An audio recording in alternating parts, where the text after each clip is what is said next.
அறவழி ஆர்ப்பாட்டத்திற்கு தலைமை ஏற்று நடத்தியிருக்கின்ற கோவை ஆறுமுகம் அவர்களே, மாவட்ட செயலாளர் ஆறுமுகம் அவர்களே மற்றும் தலைமை நிலைய பொறுப்பாளர் அண்ணன் அன்பழகன் அவர்களே மற்றும் இங்கே வருகை தந்திருக்கின்ற மாவட்ட செயலாளர்களே, மாவட்ட தலைவர்களே மற்றும் இங்கே வருகை தந்திருக்கின்ற அனைத்து நிலை பொறுப்பாளர்களுக்கும் ஈரோடு வடக்கு மாவட்டத்தின் சார்பாக முதல் வணக்கத்தை தெரிவித்துக் கொள்கிறேன்.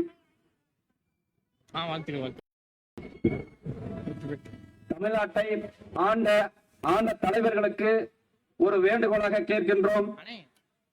தந்தை பெரியார் பிறந்த மண்ணான ஈரோட்டில் இன்று அறவழி ஆர்ப்பாட்டம் நடைபெற்றுக் கொண்டிருக்கிறது.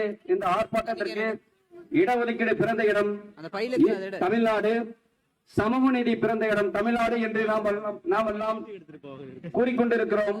அதே போல கர்நாடகாவிலே 1970 இடஒதுக்கீடு கொடுத்தார்களே, அங்கே தந்தை பெரியார் பிறந்தாராம். அதே போல ஆந்திராவிலே 1972 4 வகையாக பிரித்து இடஒதுக்கீடு கொடுத்தார்கள். அங்கே தந்தை பெரியார் பிறந்தாராம்.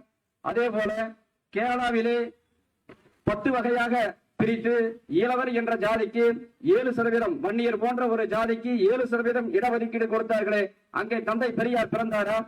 இங்கே தமிழ்நாடு முழுவதும் தமிழின போராளி மருத்துவர் ஐயா, எங்களுடைய வாழும் பெரியார் மருத்துவர் ஐயா மட்டும்தான் இந்த சமூகத்திற்காகவும் சமூகத்தை சார்ந்த அனைத்து நிலை ஜாதிக்காகவும் இடஒதுக்கீடு என்ற வாசகத்தை பேசி தமிழகம் முழுவதும் இன்று 35-40 ஆண்டுகள் காலமாக இடஒதுக்கீடை கேட்டு வருகிறார். வரக்கூடிய ஆண்டுகளில் வன்னியருக்கும் ஒரு வாய்ப்பை கொடுங்கள் என்பதை ஆட்சியாளர்களுக்கும் அதிகாரிகளுக்கும் இந்த ஆர்ப்பாட்டத்தின் வாயிலாக தெரிவித்துக் கொள்கிறோம். நன்றி, வணக்கம்.